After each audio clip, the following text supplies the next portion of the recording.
I'm Michael Dayoub, Certified Financial Planner at Alpha Financial Management. Some of our clients have rental properties. They ask what their rate of return is on those properties. Would they be better off investing in the stock market? We use two different financial calculations, financial ratios, to answer that question depending on what their situation is. We've got return on equity and return on investment. Before I go into the difference between those two ratios, let's talk about return on rental properties. Your return is calculated by looking at your Schedule E net income, reduce it by your marginal tax rate, add back any depreciation because that's not an operating cost, it's a temporary tax break that shows up as an expense on the Schedule E. So you'll add back depreciation. You might reduce your annual return by whatever your opportunity cost was for the hours spent managing that property. And your annual return would include a figure for how much that property has appreciated. And also the equity improvement in the property if you've been paying down the loan as part of that. So it's the annual appreciation in equity. That gives you an annual return. Divide that by your equity in the property to get return on equity. Your equity in the property would be your market value of the property less any mortgage you have in the property.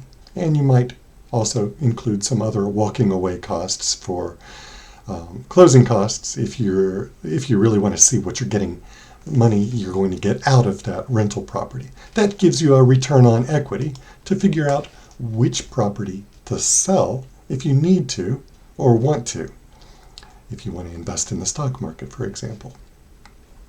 It's a measure of how well your money, your equity in the property is earning. You don't sell properties that have a high return on equity. You wouldn't get much equity out of this property anyway, and you're getting a great return. The reason you have such a small equity figure is because a big mortgage compared to the value of the property, maybe the property's value went down, so you don't have much equity in it. You're getting a great return on that equity, so you wouldn't sell that property first anyway. You'd sell a property that has a lower return on equity. Return on investment is a measure of how well you do as a rental property investor.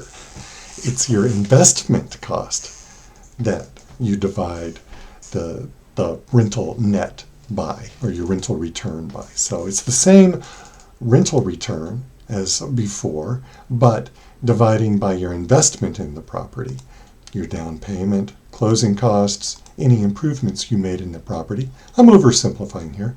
There's a time value of money and some other concepts as well.